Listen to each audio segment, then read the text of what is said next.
ಧಿಕ್ಕಾರ, ಗ್ರಾಮ ಪಂಚಾಯತಿ ಪಿಡಿಒಗೆ ಧಿಕ್ಕಾರ, ಗೆದ್ರೆ ಗ್ರಾಮ ಪಂಚಾಯತಿ ಪಿಡಿಒಗೆ ಧಿಕ್ಕಾರ,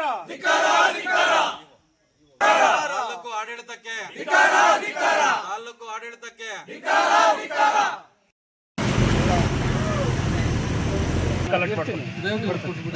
ಸರ್ ಇವ್ರದ್ದು ಆಯ್ತು. ಇವಾಗ ನಮ್ದು ಸಿಂಗನಹಳ್ಳಿದು ಗ್ರಾಮ ಸಭೆ ಯಾವಾಗ ಮಾಡ್ತೀರಾ? ನಾವಿನ್ನ ನಮ್ಮ ಊರಲ್ಲಿ ಮಾಡದೆ ನೀವು ಕೊಟ್ಟಿದ್ದೀರಾ, ತಪ್ಪದು ಅಲ್ಲ. ನೀವು ಬಂದು ಮಾಡ್ಬೋದಲ್ಲ. ನಾವು CS ನಾವು ರಿಪೋರ್ಟ್ ಮಾಡ್ತೀವಿ. ಇವಾಗ ಒಂದು ನಿಮಿಷ, ಇವಾಗ ಒಂದು ಲೆಟರ್ ಆಗಿ ಸರ್, ಒಂದು ಲೆಟರ್ ಆಗಿಬಿಟ್ಟು ಬಂದು ನೀವು ಮಾಡ್ಬೋದಲ್ಲ. ಮಾಡಿ ಎಲ್ಲ ಮಾಡ್ಕೊಳ್ಳಿ, ನ್ಯಾಯಯುತವಾಗಿ ಮಾಡಿ ಅಷ್ಟೇ. ಒಂದು ಡೇಟ್ ಕೊಟ್ಟು ಕರೆಸಿ ಮಾಡಿ. ಬೇಕಾದ್ರೆ ಶಾಸಕರೇ ಕರೆಸಿ, ತೊಂದರೆ ಇಲ್ಲ. ಹೇಳ್ಬೇಡಿ ಸರ್, ನೀವು ಹೊಟ್ಟೆ ಮೇಲೆ ಹಾಕೋಬೇಡಿ ಸರ್. ನಿಮ್ಮ ಐಆರ್ ಆಫೀಸರ್ಗೆ ಹೇಳಿ, ನೀವು ಇವಾಗ ಹೇಳಿ ಸರ್. ಸಿಂಗನಹಳ್ಳಿಯವರು ಸ್ಪೆಷಲ್ ಗ್ರಾಮ ಸಭೆ ಮಾಡಬೇಕು ಅಂತ ಅಟೆಂಡ್ ಮಾಡ್ತಿದ್ದಾರೆ. ದಯವಿಟ್ಟು ಯಾವ ಡೇಟ್ ಕೊಡ್ಲಿ, ಡೇಟ್ ಹೇಳ್ಬಿಡಿ. ಇವತ್ತು ಕೇಳ್ಬಿಟ್ಟು ಒಂದು ಡೇಟ್ ಕೊಡಿ. ಇಲ್ಲ ನಾವು ಬರ್ಬೇಕು ಅಂತ ಜೊತೆ ಬರ್ತೀವಿ. ಇವತ್ತು ಹೋಗೋಣ. ಇಲ್ಲ ನಾವು ಇವತ್ತು ಕೇಳ್ಬೇಕು, ನಾವು ಕೇಳ್ತೀವಿ ಸರ್.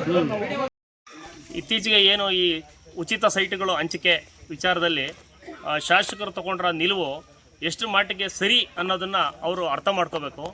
ಹಾಗೆ ಅವ್ರಿಗೆ ತಾಲೂಕು ಆಡಳಿತ ಕೊಡ್ತಾರಂಥ ಮಾರ್ಗದರ್ಶನಗಳೇನಿದ್ದಾವೆ ಅವು ತುಂಬ ಕೆಳಮಟ್ಟದಲ್ಲಿದೆ.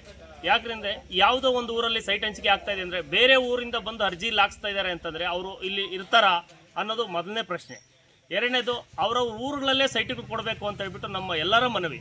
ಈಗ ಒಂದು ಸಿಂಗನಹಳ್ಳಿಯಲ್ಲಿ ಕೊಂಡಾಪುರದವರು ಮತ್ತು ಬಂದ್ರಳ್ಳಿಯವರು ಮತ್ತು ಬೇರೆ ಊರವ್ರು ಬಂದು ಇಲ್ಲಿ ವಾಸ ಮಾಡೋಕ್ಕೆ ಆಗುತ್ತಾ ಅನ್ನೋದು ಅವ್ರಿಗೆ ಅಷ್ಟು ಮಾತ್ರ ಕಾಳಜಿ ಇದೆಯಾ ಅನ್ನೋದು ಒಂದು ದಯವಿಟ್ಟು ಯೋಚನೆ ಮಾಡಬೇಕು.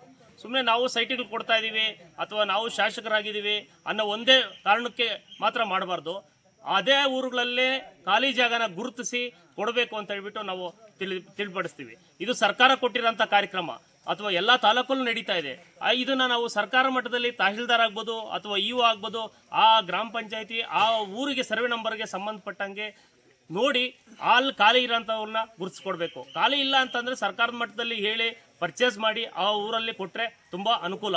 ಅದು ಬಿಟ್ಟು ಬೇರೆ ಊರಿಂದ ಬೇರೆ ಊರಿಗೆ ಕೊಟ್ಟು ಈ ರೀತಿ ಒಂದು ಊರಿಂದ ಇನ್ನೊಂದು ಊರಿಗೆ ಒಬ್ರಿಗೊಬ್ಬರು ತಂದಿಡೋ ಅಂಥ ಕೆಲಸ ಮಾತ್ರ ದಯವಿಟ್ಟು ಮಾಡಬೇಡಿ ಅಂತ ಹೇಳ್ಬಿಟ್ಟು ನಾವು ಈ ಮನವಿ ಮಾಡ್ತೀವಿ. ಹಾಗೆ ಸಿಂಗನಹಳ್ಳಿ ವಿಚಾರದಲ್ಲಿ ಬಂದಾಗ ಸುಮಾರು ವರ್ಷಗಳಿಂದ ಬರೀ ನಾವು ಜಾಗ ಇದೆ ಅಂತ ಎಲ್ಲ ಊರನ್ನು ತಂದು ಕೊಟ್ಟಾಗ ಮತ್ತೆ ಮುಂದೆ ಜನಸಂಖ್ಯೆ ಜಾಸ್ತಿ ಆಗುತ್ತೆ.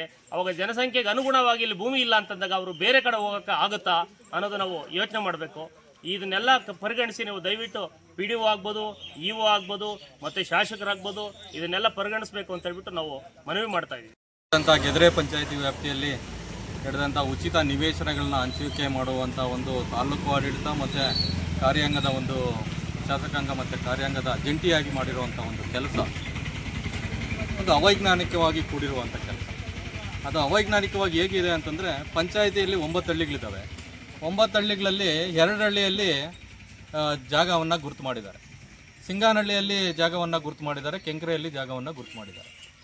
ಗುರುತು ಮಾಡಿ ಉಚಿತವಾಗಿ ನಿವೇಶನ ರಹಿತರಿಗೆ ಕೊಡ್ತೀವಿ ಅಂತ ಬಿಟ್ಟು ಹೇಳಿದ್ದಾರೆ. ನಿವೇಶನ ರಹಿತರಿಗೆ ನಿವೇಶನ ಕೊಡೋದ್ರಲ್ಲಿ ಯಾವುದೇ ಅಭ್ಯಂತರ ಇಲ್ಲ, ಅವ್ರಿಗೆ ಕೊಡಬೇಕು. ಅವ್ರಿಗೆ